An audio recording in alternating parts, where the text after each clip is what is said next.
If there was time, I would try to tell the story of how we got from 1400, which is the end of the High Middle Ages, where Dante's writing, way on to 1850, which is the time of the publishing of Moby Dick. And I should say something, because what's important is that the culture has got itself into such a bind that somebody has to come along and sort of rethink things and, in effect, rediscover the Homeric, which has gotten long forgotten and lost. And Melville's doing that. He even knows he's doing it. I'll show you the passage when we get there where he says he's doing that. But the situation that the culture is in it got there by probably 3 steps. This is going to be too superficial to be to count as history, but just so it isn't a total gap. So after Dante and all of his dependence on St. Thomas and thereby on Aristotle, you get the reaction 100 years later of Luther, which I read you, saying that they should ban Aristotle from the schools, that this rascally scoundrel had corrupted the best thinkers of Christendom, and Luther is right.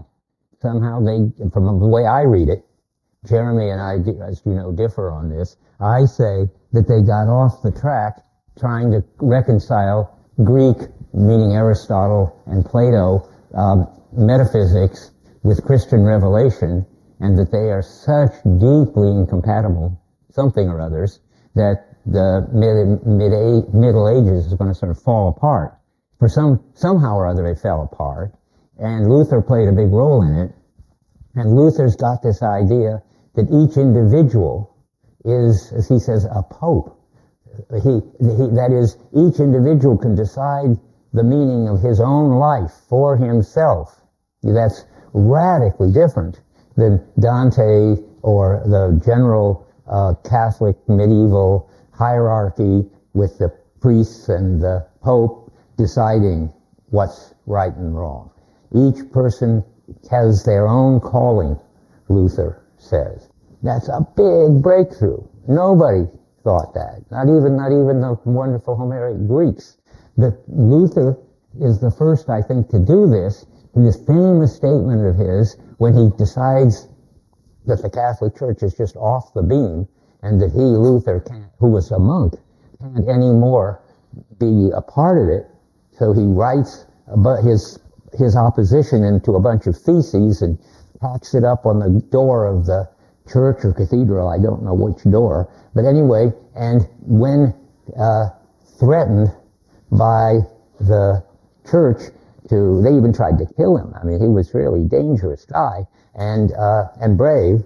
But the main thing was he had a calling. He said, "Here I stand, I can do no other."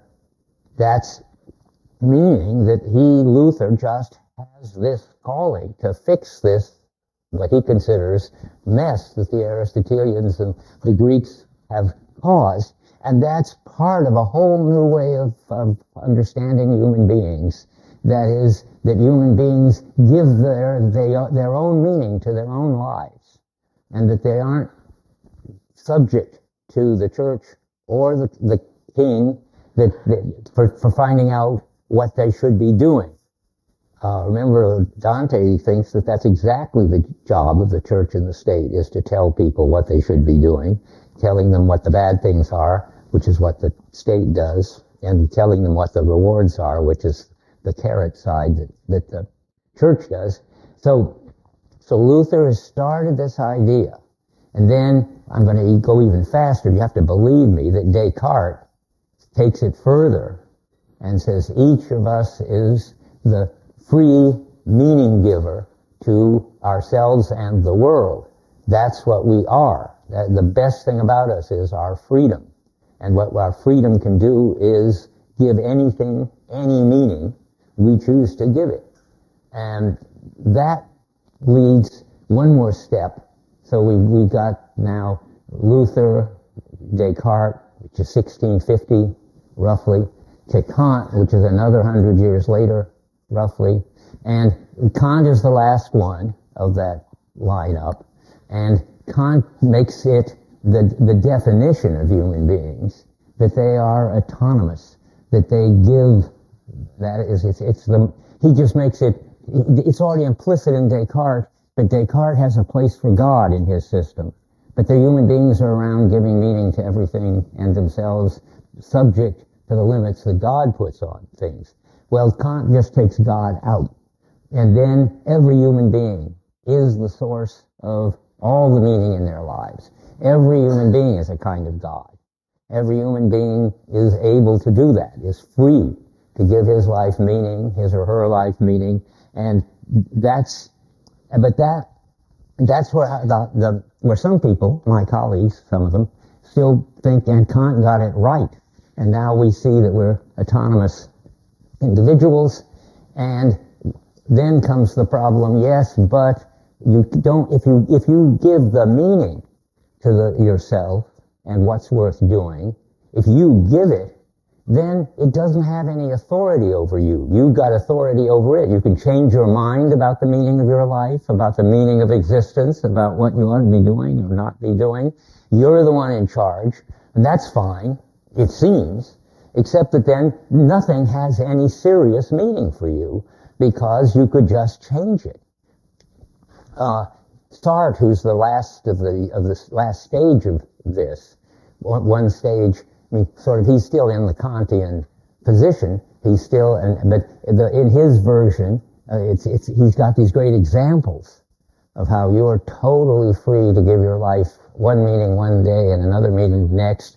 He talks about how a gambler decides one evening not to gamble anymore.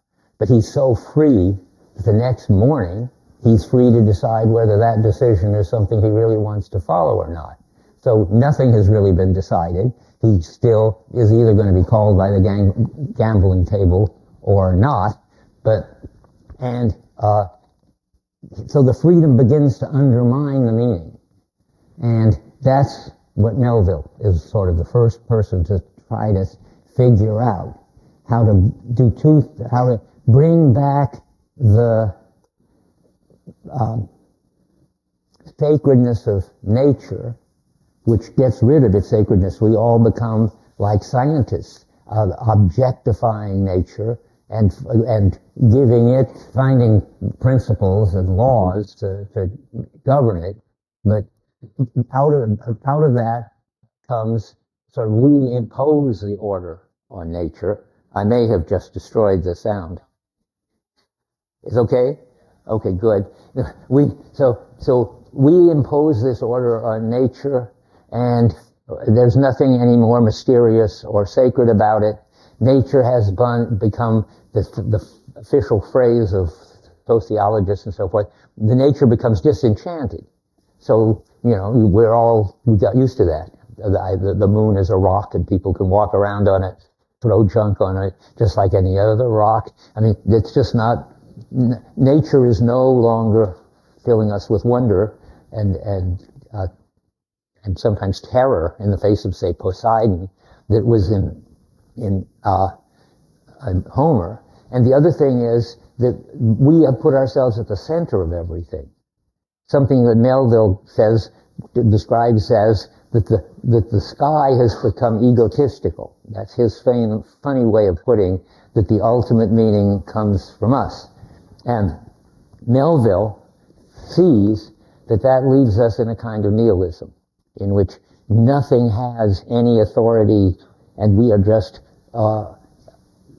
have to freely give our life whatever meaning we please, but there's no reason to give it one meaning rather than another. And so now Melville's going to have to deal with that. And you can read Moby Dick in lots of different ways. The way I'm going to read it is and this book that I mention every once in a while that Sean Kelly and I have written, is to say that our current problem is nihilism, and that Melville is the only one who knows what the problem is and what to do about it. So much, just a kind of introduction. If anybody wants to say anything about that, like it's incomprehensible or misleading, you have some, what? Oh, good. Which, the people you mean we mentioned? Oh, the land, yeah, okay, but we'll get there. We aren't quite there yet. Yeah, I want them to put it on. You see what I mean? Okay, but don't go away though. I think we should write on the board Luther, Descartes, Kant, just because have I left somebody out this round? Sartre. Yeah, let's put Sartre at the end of it. That's the ultimate power of our ability to give meaning, and it's ultimately everything turns out to be meaningless. A man is a futile passion, and such things, Sartre says. Okay, now, here we go. Well, from now on, I mean, this is not a course in intellectual history, and that's a kind of scandal just to say it like that. But that's just enough to give you a sense of what Melville's worrying about. He's worrying about how to preserve and recover the sacred the way it was in Homer, where things were mysterious and marvelous, and there were powers drawing you into various possible actions, like Helen running off with Paris, which were risky, but which were exciting, and gave you a life full of meaning that you don't manufacture and can't take away. Here we go. Okay. By the way, you should be so happy that I discovered this on the internet.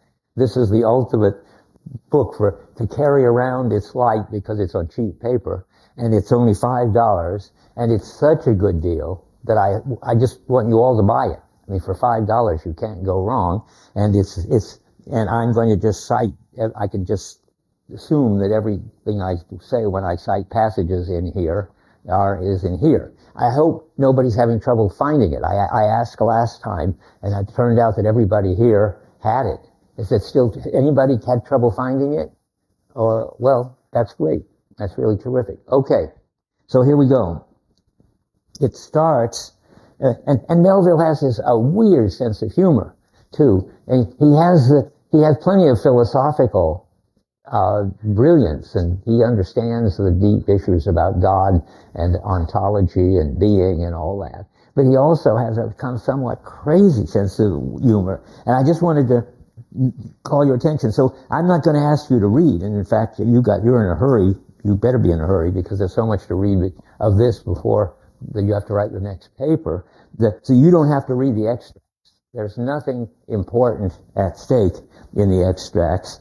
It's just a higgledy-piggledy collection of supposedly statements about the whale, which don't add up, and that's the point, to any complete, coherent view about the whale. And just to emphasize that, he says these weird things, funny things. I didn't copy them out of the book we used last time into the book we're going to use, because you don't need to, you can find them if you want.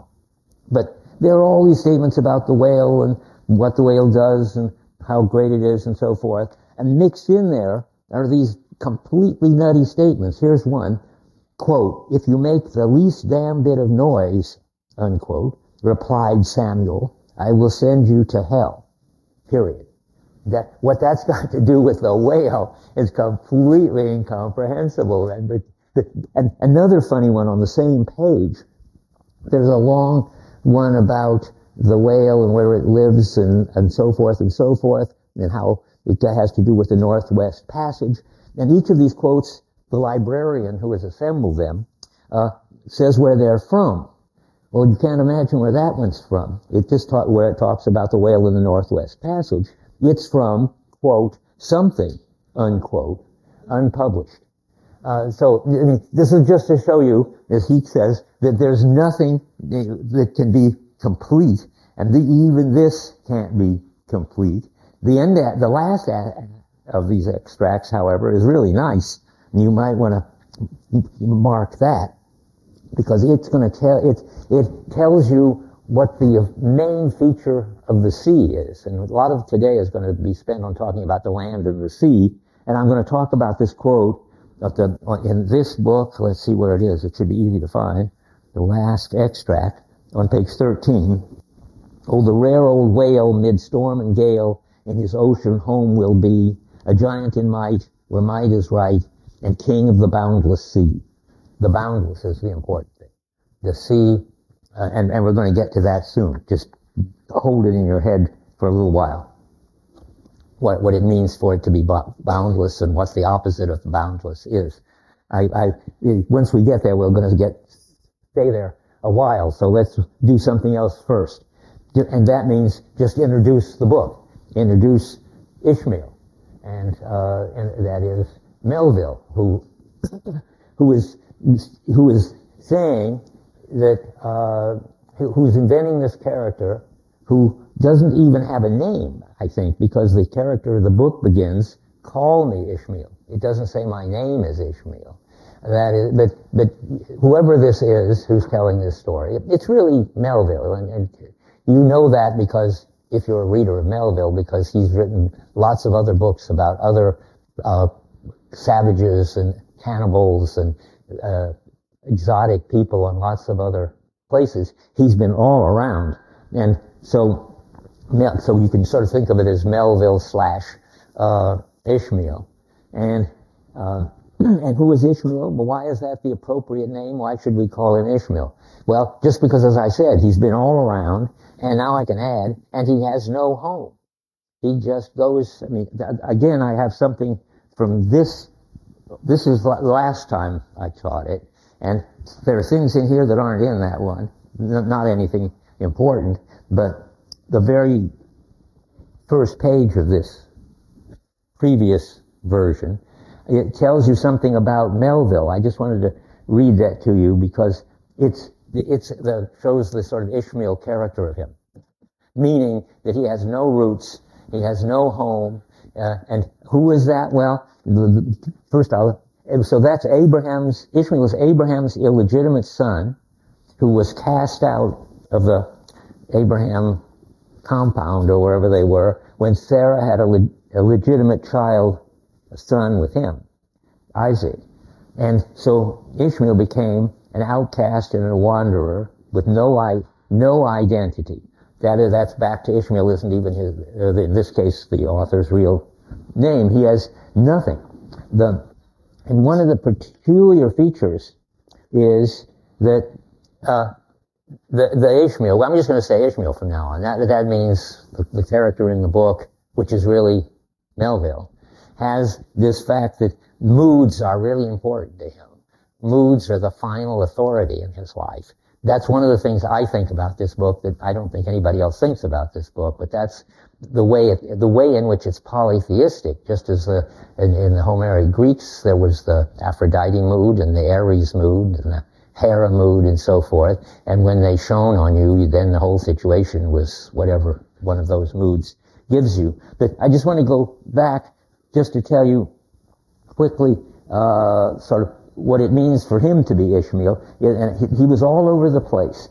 So he taught school. I'm just reading this first page. He taught school, sailed to Liverpool and back, shipped before the mast on a Pacific whaling voyage. He deserted in the Marquesas Islands, lived for a month among the cannibals, Taipei natives. He wrote a book about that. An Australian whaling ship then took him to Tahiti, where he was jailed for mutiny, but he escaped and spent some months as a beachcomber. A third whale ship took him to Hawaii, where he lived for some months before sailing home with the crew of the frigate United States. I mean, if ever there was a sort of a life of complete randomness, he just sort of goes with whatever event takes over until the next event situation takes over. And that's his being an Ishmael person. He's open to all these different worlds of the savages, the cannibals, being a school teacher, and being a writer, and so forth. So he goes from teaching to whaling. That's what he's been a teacher. And when we find him at the beginning of this, he's been a teacher, and he's just decided, for an important reason, which I'll get to in a minute, to go on to sign on to a whaling trip. Why did he, now I'm ready to ask, Do you realize why he decided to go on this whaling ship? Did he do a kind of an autonomous Kantian-like thing? Kant says, or the Kantians, my colleagues would say, that you should have a life plan. And you should be able to therefore organize your life and give it some order and meaning and make it rational and so forth. Did he decide in some kind of reflective, rational life plan way to go on to go whaling? Remember? It's right at the beginning of the book. So I just read it to you. It's important because it shows the authority, domination of moods in his life. So we get right at the beginning of the first chapter in this book, page 14. So he says, call me Ishmael, and then he says, skipping about 5 lines, whenever I find myself growing grim about the mouth, whenever it is damp, drizzly November in my soul, whenever I find myself, that's a mood. And the total mood that he gets into, not a very happy mood, I find myself involuntarily, notice no life plan, no freedom, involuntarily pausing before coffin warehouses and bringing up the rear of every funeral I meet, and especially whenever my hopes get such an up, my hypes, whenever my hypos, whatever they are. Anybody know what the hypos are? Some word we've lost. Whenever my hypos get such an upper hand of me and dominate his behavior, that it requires a strong moral principle to prevent me from deliberately stepping into the street and knocking people's hats off, then I account it high time to get to the sea as soon as I can. So there he is. He's in this mood to go to sea, and that's why he goes to sea. And he's saying more about this on page 17. So he says, it was after having repeatedly smelt the sea as a merchant sailor, I now take it into my head. Well, I was fixing it, but I'll just begin reading it the way it is. But wherefore it was that after having repeatedly smelt the sea as a merchant sailor, I should now take it into my head to go on a whaling voyage. This, the invisible police officer of the fates, who has the constant surveillance of me and secretly dogs me and influences me in some unaccountable way, he can better answer that than anyone else. That's a strange description of his mood. That just says, whatever it is that rules my behavior, which he's going to just call something of his fate, that is the officer of the fates that has surveillance of him, that sends him off on a whaling trip, period. So it's clear that this is the opposite of being willful and autonomous. This is an outrageously anti-Kantian form of life. But it goes back to Socrates, which some of you may have already studied. The examined life is not worth living, the famous line of Socrates. And Melville, in effect, is saying, I have no way to examine my life. I'm just sort of caught up in all these various moods. It doesn't do any good to examine it anyway. I will just have to go with whatever mood takes me. And there he goes. In that way, he's a kind of polytheist, in that he lets himself be guided by the various gods. Here it's the fates, but in whatever name you give it, this power outside of him, which draws him into doing whatever he ends up doing. And there are many worlds that he's been drawn into. It turns out many gods that he's tried his best to worship. The one that you got up to where he kisses one of the gods on the nose, because that's the thing you do before you go to sleep. And you know who does that? You got that far? Oh, scary. That's early on. You got to read day and night. Oh, well,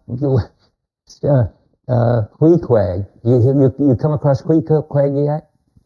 Okay, Queequeg's god, little god Yo-Yo, is just one of these gods, and Melville has this strange relation to this. I'll come back. I mean, I can't really explain it very well, or describe it very well, but he goes through the rituals that Queequeg goes through, kissing his god on the nose before he goes to sleep. And he's not making fun of Queequeg, but he's not, of course, really deeply involved in those practices in which that makes sense.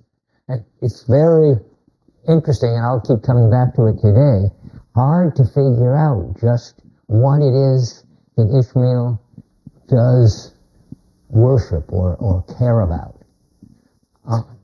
Just as a kind of stand-in phrase, you have to fill it out. I mean, he cares about the sacred in all the forms that it manifests itself, in all the different cultures, and he lets himself be led by the moods that get him in sync with this as far as he can with these various sacreds.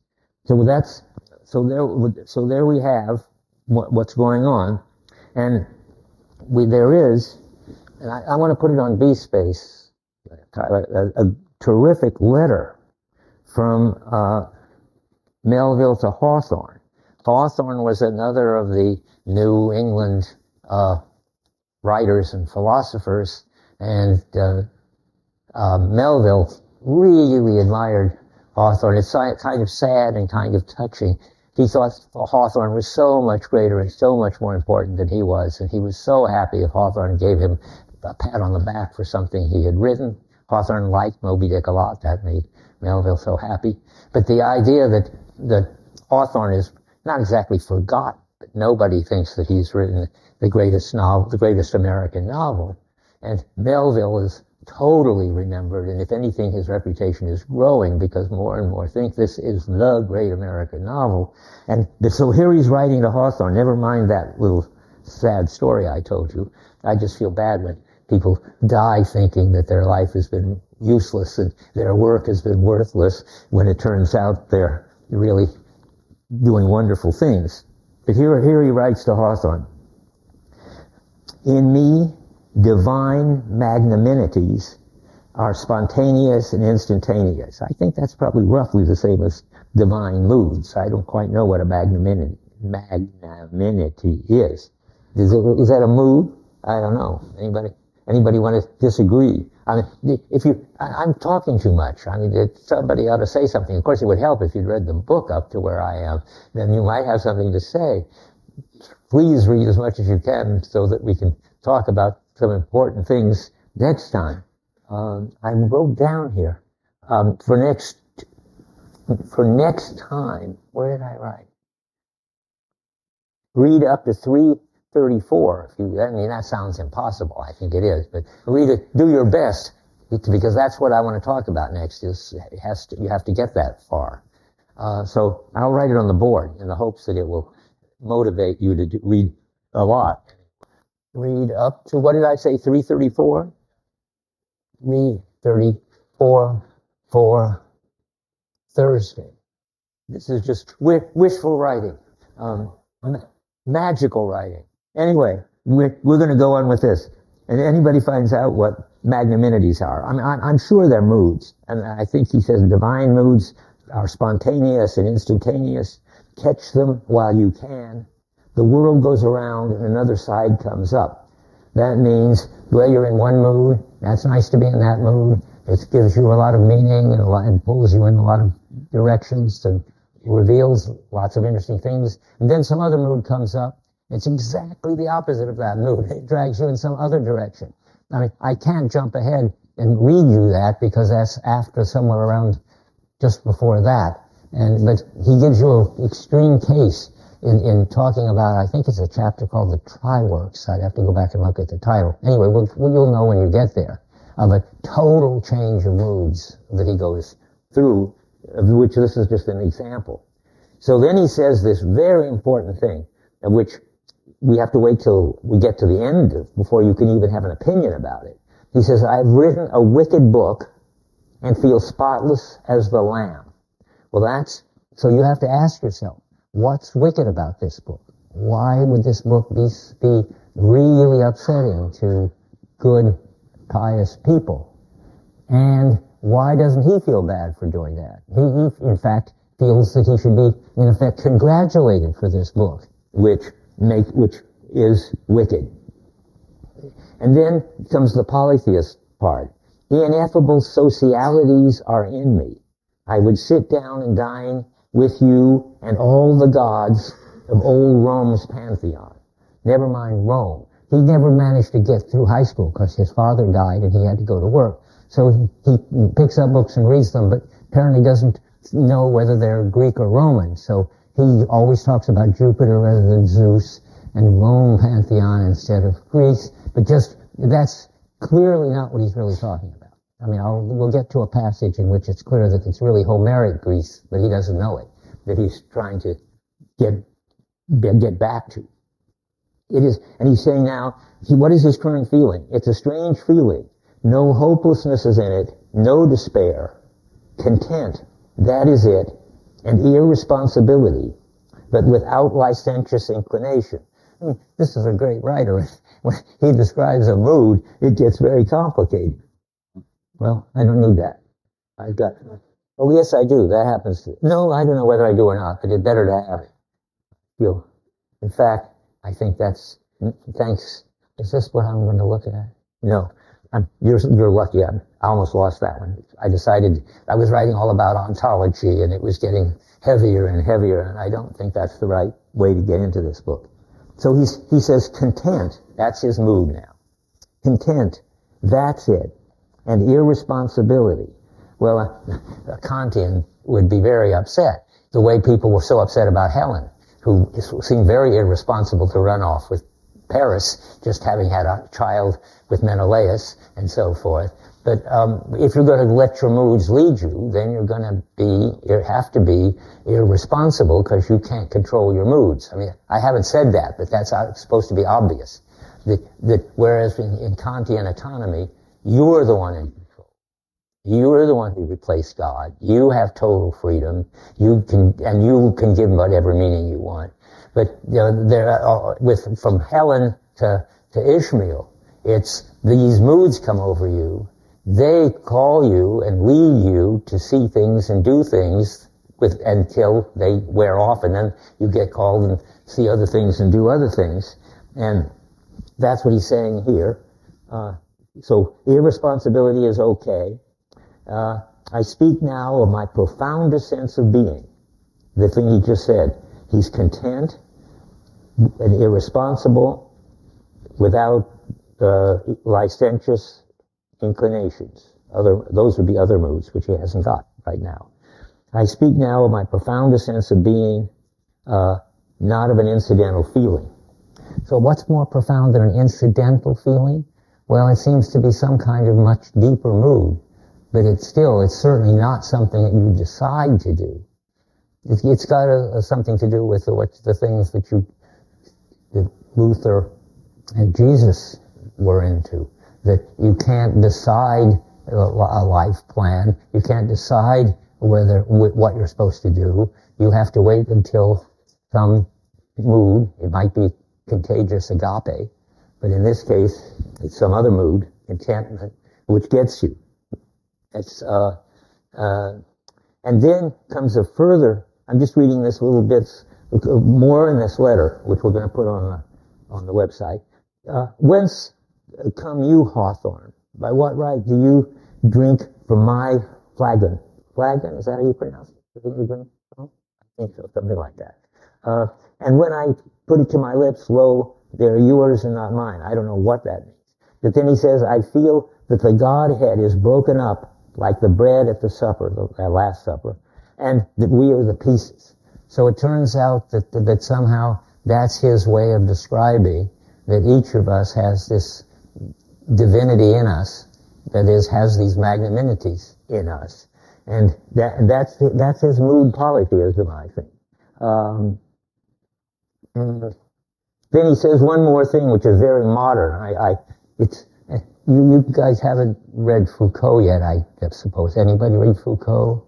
Well, then this will sound very Foucault-like.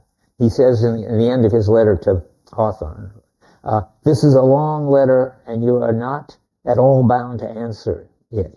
Then comes the interesting. Possibly, if you do answer it, and direct it to Herman Melville, you will missend it. For the very fingers that now guide this pen are not precisely the same that just took it up and put it on this paper. Lord, when shall we be done changing? You know that Foucault was very interested in not letting people pin him down and give a definition of what he was up to and so forth. And same with Melville. He's a very modern character. Okay, now, time again, as I say, it's hard for me to figure out what you should be saying, but you should be saying something. Has anybody found me obscure or contradicting myself, or anything that you could teach me something? I want to learn something. I've taught this lots of times, but there's still plenty to learn there. This is the deepest, richest book around. Okay, please catch up. Please, so we can learn them together. Okay, I'm going on now, bravely. Let's see now. So now I've written the next section in my notes is Ishmael on the sacred, the holy, and the divinities. So like Odysseus, he has no final home. He's a total wanderer. There's no job, no family, no olive tree bed to come back to, and no roots at all. So he just lives in all these possible worlds that draw him in. And particularly, he's sensitive to and drawn in by the various versions of the sacred and the holy and the divine. I say, look at page 53. So let's look at page 53. Okay, here's more biography. What I'm trying to do to sort of introduce you to the book and orient you, because it's so disorienting book, is just be in effect find you these passages that tell you who this Ishmael Melville character is and what they do. So here's one at the bottom of 53. I was a good Christian, born and bred in the bosom of the infallible Presbyterian Church. That's the big enemy. That's the infallible Presbyterian Church thinks they know the right form of life for all human beings. They're out, missionaries. They're out converting people. Yeah, they're out converting people, and they're converting people to the one true religion. All of that there's one consistent truth about anything important. Melville denies that. Remember, that's what these extracts about the whale show. They don't add up to a coherent picture of the whale, and nobody's got a religion that adds up to the right answer about religion. And so every once in a while he gets upset about the Presbyterian people. So let's see now. How then should I unite? And he's claiming, and now Queequeg has come into the picture. Queequeg is a very weird, big, Tommy Hawk wielding, he's not black and he's not white. He's all the colors of the rainbow. He's painted in all these different colors, and he's a cannibal, and he ends up, because of a kind of funny trick that the innkeeper plays, the bedmate of Ishmael, who gets a little scared by all this, but in the end decides it's really fun and interesting, and it turns out Queequeg, in a certain way, the hero of the book. Though he plays a big role in the beginning here, where I'm reading. Then he drops out for a long, long time, but he comes back and plays a very important role in the end. So you've got to pay attention to Queequeg. How then could I unite with this wild idolater in worshiping his piece of wood? That's a yo-yo, this little wooden god. But what is worship, I thought? Do you suppose now, Ishmael, that the magnanimous God of heaven and earth, pagans and all included, can possibly be jealous of an insignificant piece of black wood? Impossible. But what is worship? To do the will of God. That's worship. But what's the will of God? To do to my fellow man what I would have my fellow man do to me. That's the will of God. He's giving a kind of half-joke, half-serious defense of the fact that everybody should have their own religion and practices, not as an individual, not as something they chose, but they grow up in a culture and they just take over the moods and the practices of that culture. And that's what he rightly believes. And now he says, now Queequeg is my fellow man. What I do wish is that this Queequeg would do to me. Now Queequeg is my fellow man, and what do I wish that this Queequeg would do to me? Why, unite with me in my particular Presbyterian form of worship. Consequently, and he's pretending that he's a believing Christian at this point. Consequently, I must unite with him in his. I must turn idolater. Now, he's making up this complicated joke that Christianity says you should do unto others as you would have others do unto you. And so what he would like to do is have Queequeg sort of be nice to him, and he's ready to be nice to Queequeg. He says, consequently, I must unite with him in his what? Worship. I must turn idolater. So I kindled the shavings, helped prop up the little idol, offered him burnt biscuit with Queequeg, salamed before him twice or thrice, kissed his nose, and that done, we undressed and went to bed, at peace with our own conscience and all the world, that we did not go to sleep without some little chat. So he's just telling you that he's adaptable to all of these religious possibilities that are around, living in a whole range of possible worlds. See, that may be 18. Yeah, middle of 18. I love to sail forbidden seas and land on barbarous coasts. This is Ishmael telling you really what he cares about. Not ignoring what is good, I'm quick to perceive a horror and could still be social with it. Would they let me? Since it is but well to be on friendly terms with all the inmates of the place one lodges in. So he wants to be on friendly terms with all the religions, all the versions of the sacred, even the cannibals. He was happy with the cannibals in Type B until he learned that they were cannibals, and then he ran away. I haven't read the book, but I gather then in the story he runs away because he thinks maybe they're fattening him up to eat him. But they've been very nice and friendly up to that, and he would like to be on friendly terms with all the other people with their other religion. And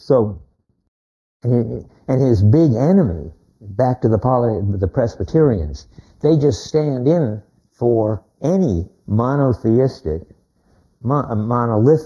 kind of monotheism, like the Dante world, because it's not open to other worlds.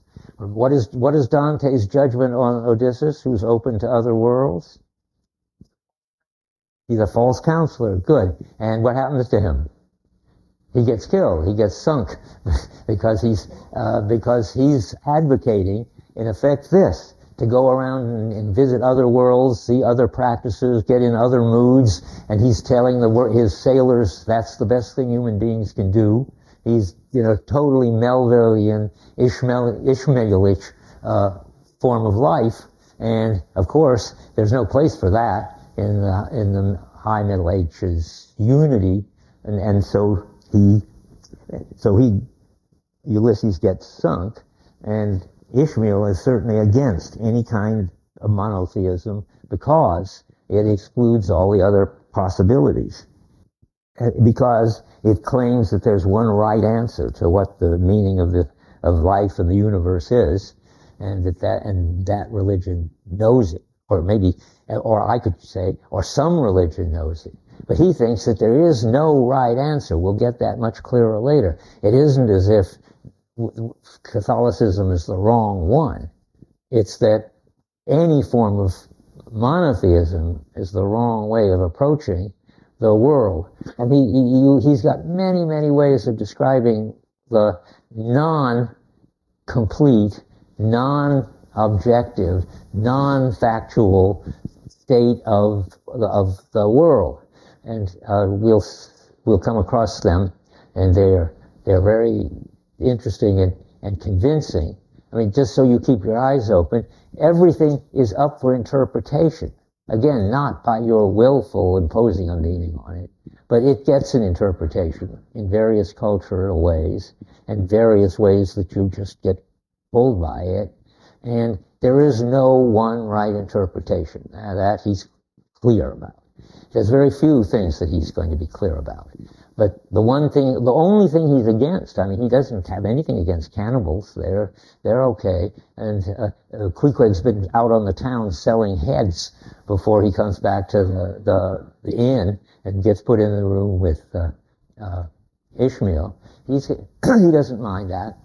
The one thing he minds are the believers. And even believers are all right. The one thing he minds is mono-believers. Now, I have to see where I am.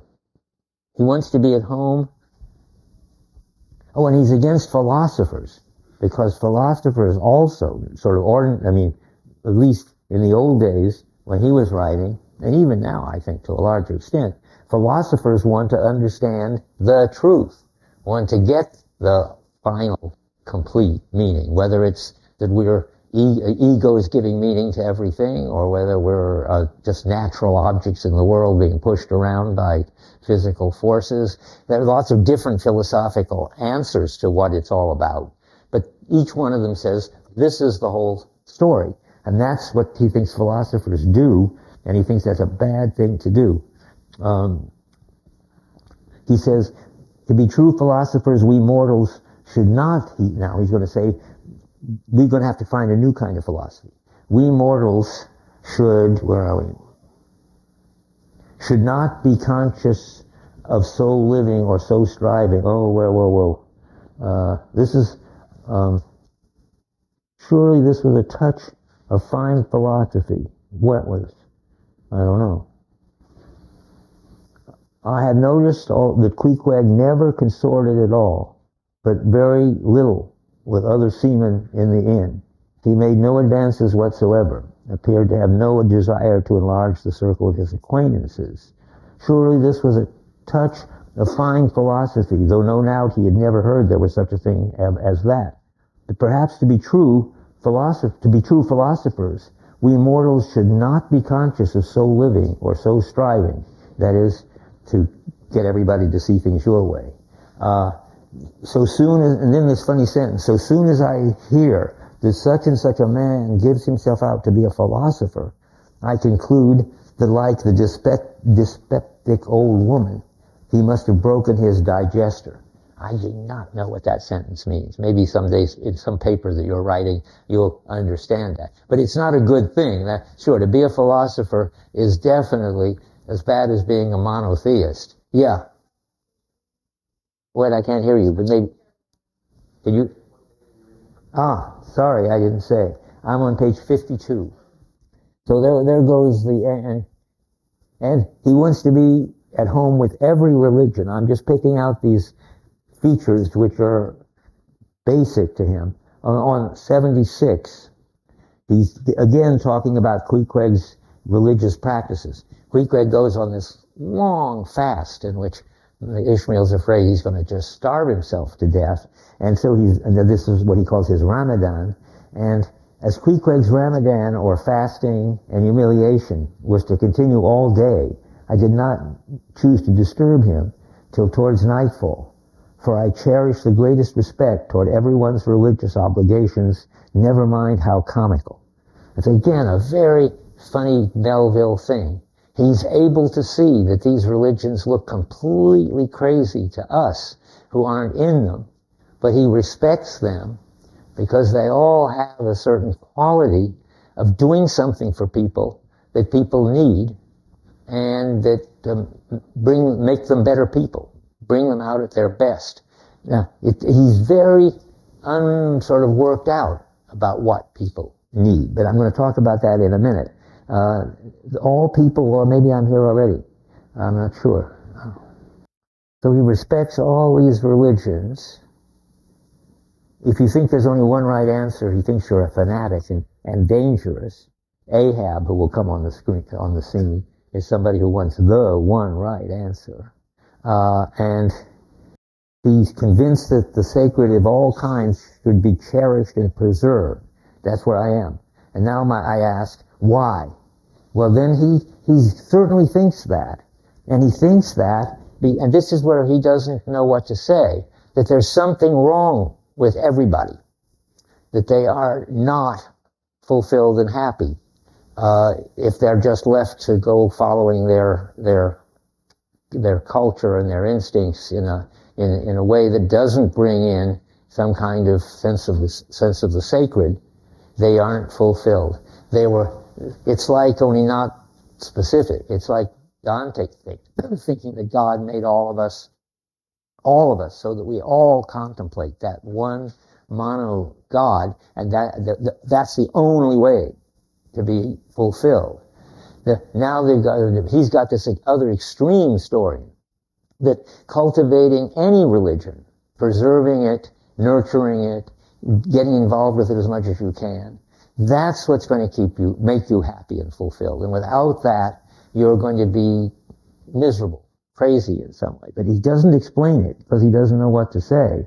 Well, I'm still on 76.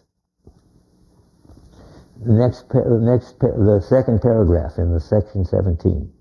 I say we good Presbyterian Christians should be charitable in these things and not fancy ourselves so vastly superior to other mortals, pagans and whatnot, because of their half-crazy conceits on the subject. He's still talking about Queequeg's weird fasting. And then he ends that paragraph. And maybe there's more on this subject that you will see if you keep your eyes open. So I'm telling you about it. All he says there is, heaven have mercy on us all, Presbyterians and pagans alike, for we are all somehow dreadfully cracked about the head and sadly need mending. There's something wrong with what it is to be a human being that only the sacred can sort of fix, and therefore we should respect and nurture all versions of the sacred.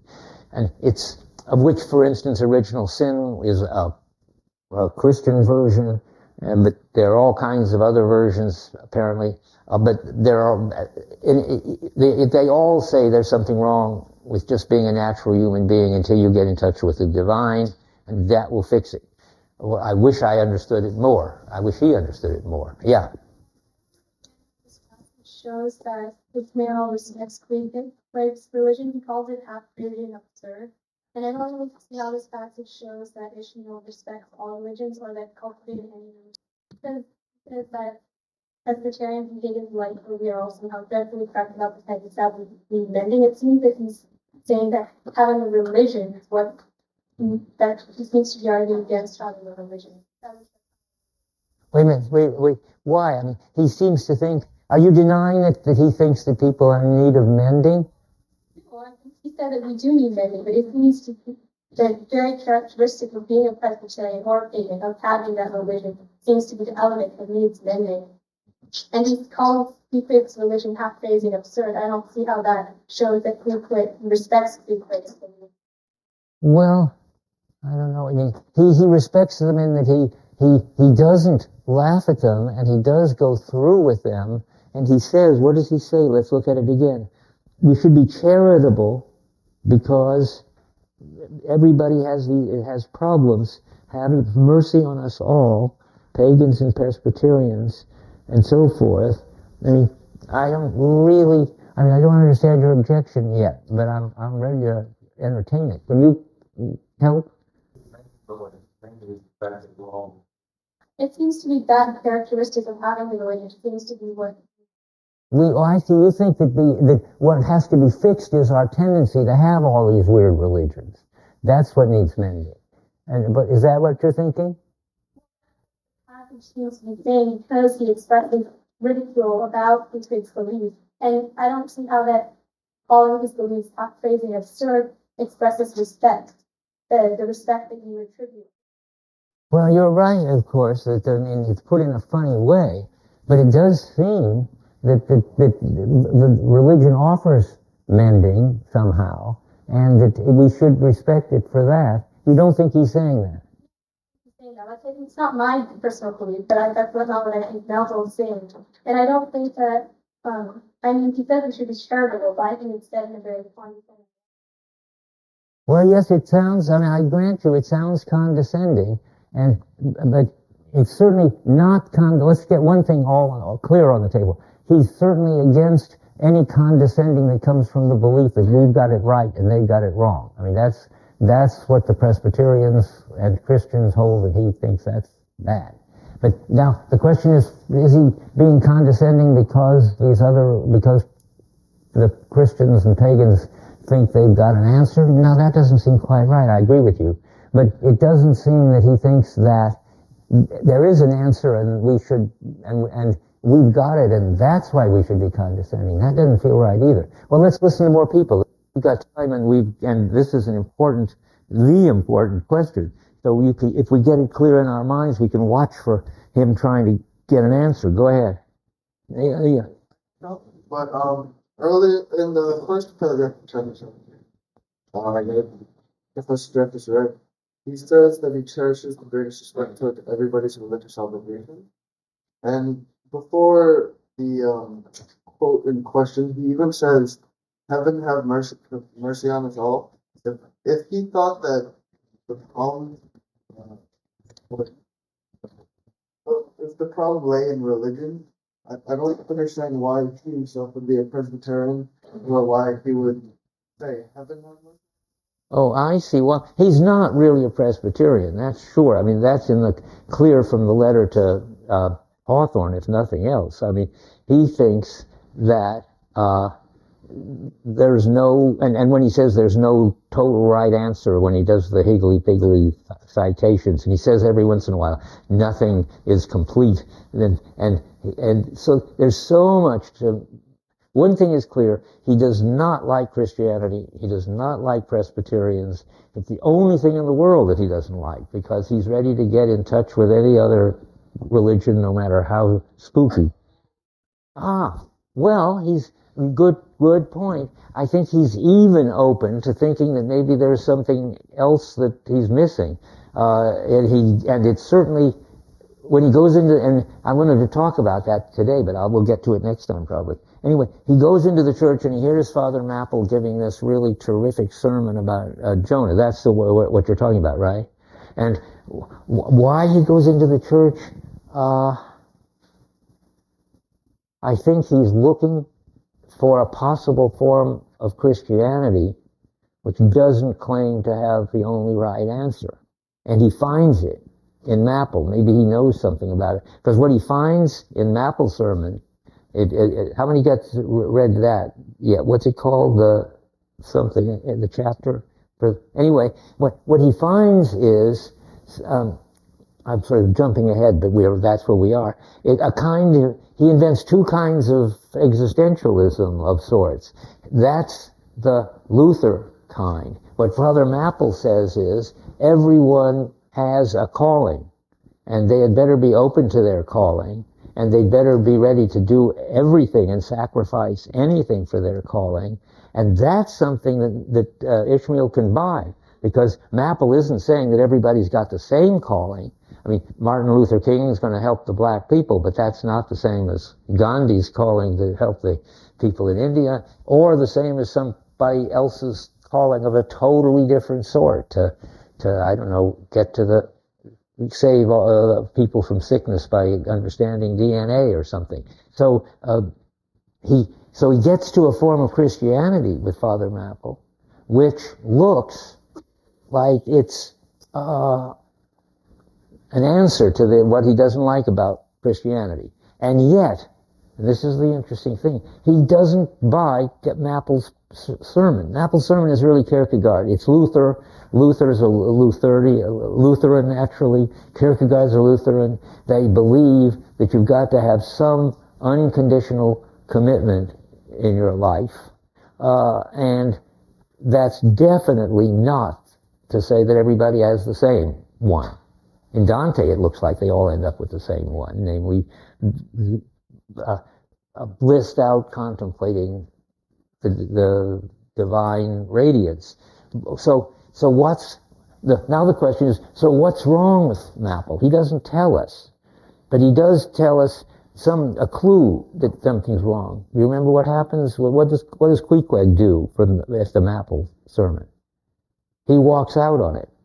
There's something it doesn't do for him, and he's the most, it turns out, you'll discover later, the most developed, sophisticated spiritual being around. human beings brought out, a human being brought out at his very best. And what's wrong with Maple? Well, try to figure it out. Given if you're an Ishmael, what would you think of this fascinating religion that says everybody should have one everlasting commitment to a particular cause or a particular person and a particular calling? That's pretty interesting. That's pretty and pretty amazing. It's sort of maybe Jesus filtered through Luther and sort of at its best in Kierkegaard. Find out next year when I give Philosophy 7 and we do Kierkegaard. But now what's wrong with that view from from the Ishmael point of view?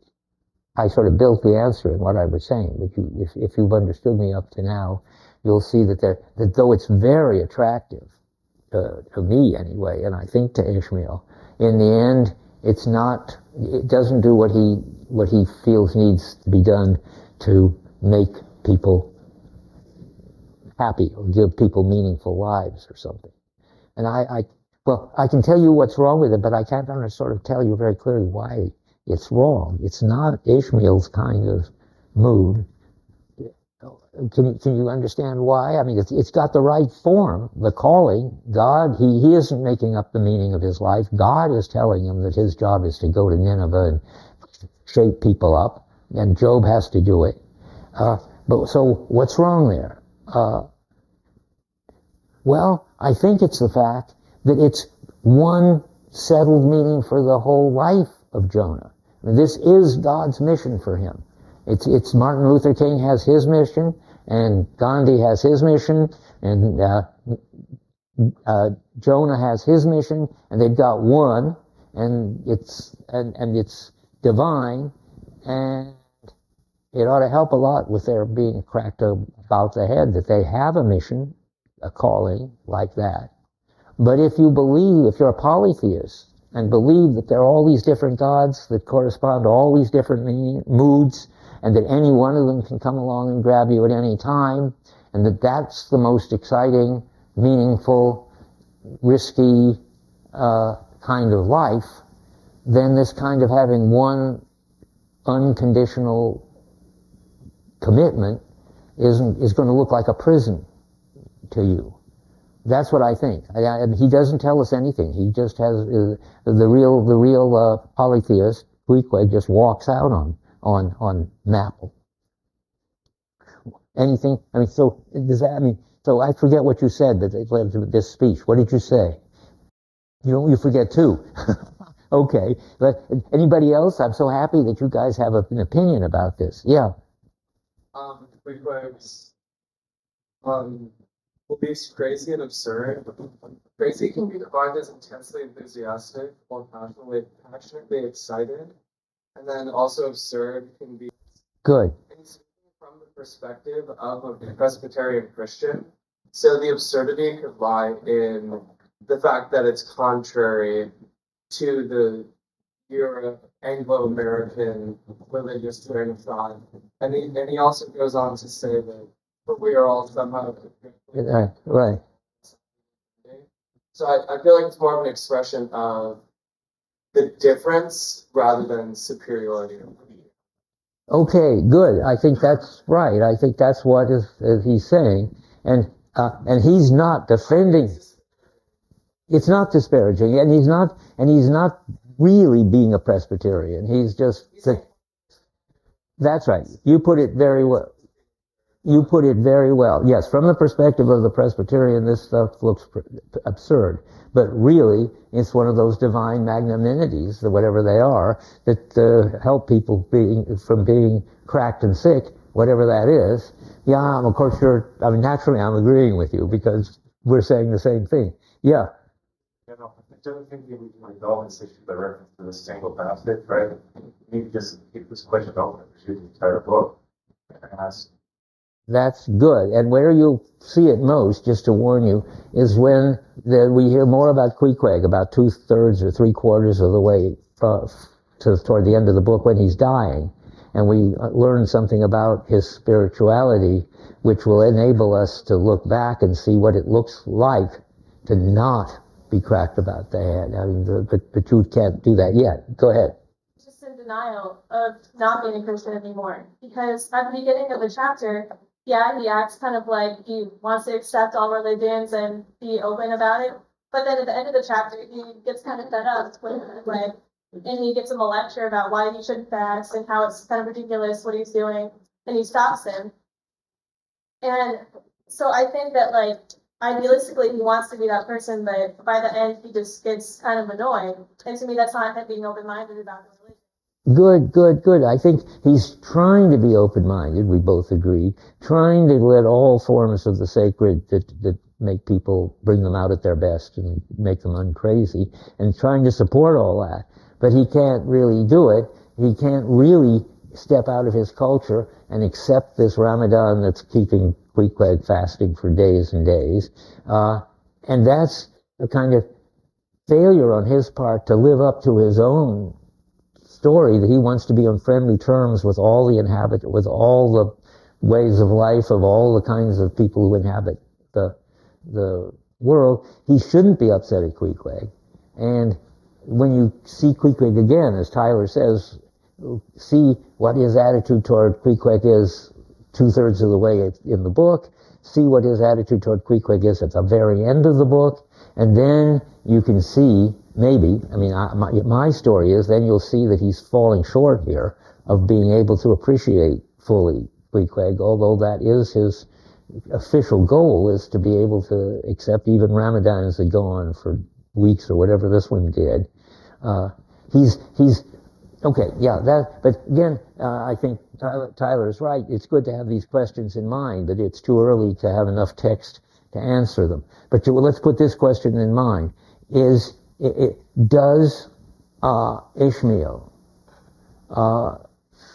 accept or approve of or disapprove of Queequeg's kind of religion, which includes cannibalism and includes fasting and sort of self mortification of the flesh and so forth? And you can just look through and see. Period. I mean, I can't. I keep telling you where I stand, but that doesn't mean how you should read it. It's such a complicated, rich book. I say he's just not developed enough yet, that is Ishmael, to be able to step out of his own practices enough to be able to appreciate Queequeg. He certainly tries. He kisses the little idol on the nose. He's not ridiculing Queequeg. So that's where we are with that. Anybody else want to say anything? I think it's a great thing to talk about, but it's too early to settle it. But be careful. I mean, don't let this thing where he's talking from the point of view of a Presbyterian, which is his point, don't let that mean that he's holding that point of view. He says sort of, as a Presbyterian, I would say so-and-so, but he isn't really a Presbyterian and he isn't saying so-and-so in his own right. But and I'm just repeating one more time, but that doesn't mean he's really got it right yet, because he shouldn't be so upset about the Ramadan. Obviously, fasting doesn't hurt Queequeg, and who's Ishmael to say that it's not healthy for Queequeg to be fasting? That he's got such a complicated idea to the way to relate to the sacred of all the other human beings that inhabit this earth, that it's a complicated project. So we just got to see how it works out. Okay, maybe I should go back to this. Let me see where I am. I haven't covered either of the two things I expected to cover. That's a little, maybe not exactly upsetting, but let's do land and sea for long enough so people can watch and watch for it themselves. Yeah, draw the chart. Okay, there is something something entirely different now. For 10 minutes. There's something else that you should watch for, which does sort of organize the higgledy-piggledy stuff at the beginning of the book. I mean, there is a basic dichotomy that shows up that is two opposed principles. Like once upon a time in the Oresteia, we had the Olympians versus the Furies. They're not at all like the Olympians versus Furies. They're a different way of dividing up the world, but but they are sort of two ways, and they are called the land and the sea. And there's lots about the land and the sea, particularly early on, and everybody, he says, is attracted by the sea, but they don't want to leave the land. And there are all kinds of oppositions. So B is giving us some of the things that he says about the land, and we will put a few opposites, yeah, and what that's opposed to. The land is always what is safe and constricting, and gives you a false sense of being grounded, knowing where you stand. And the sea shows you the truth, that it's bottomless and groundless, and there's no place where you stand. And people sort of choose which kind of people they are. And most of the people are land people. They want comfort, they want security, they want peace. And I've just struck how much "give us peace" is so built into the prayers that people say in so many situations, in so many religions. That's a land thing. What the ocean is risk and struggle, and danger, and so forth. So, but the way it's put is in all these oppositions, which B has got. You're changing the opposition. So this should look familiar. How many have gotten to the thing about where he goes into the land and sea talk, and how everybody wants to get as close to the sea as they can and come and stand on the shore, but most people don't want to get in because as soon as you get in, you lose your foothold. And you get lost. There are no landmarks at sea. There's no foothold at sea. It's all groundless. It's all you're floating over 40,000 fathoms, Kierkegaard calls it. And so on 14 is where he starts this talk. So you probably have read it. Here's what I'm thinking of on 14, the third paragraph. Circumnavigate the city of a dreamy Sabbath afternoon. Go from this place to that place. Then you find the people posted like silent sentinels all around town. Thousands upon thousands of mortal men fixed in ocean reveries. Some leaning against the spikes and so forth and so forth.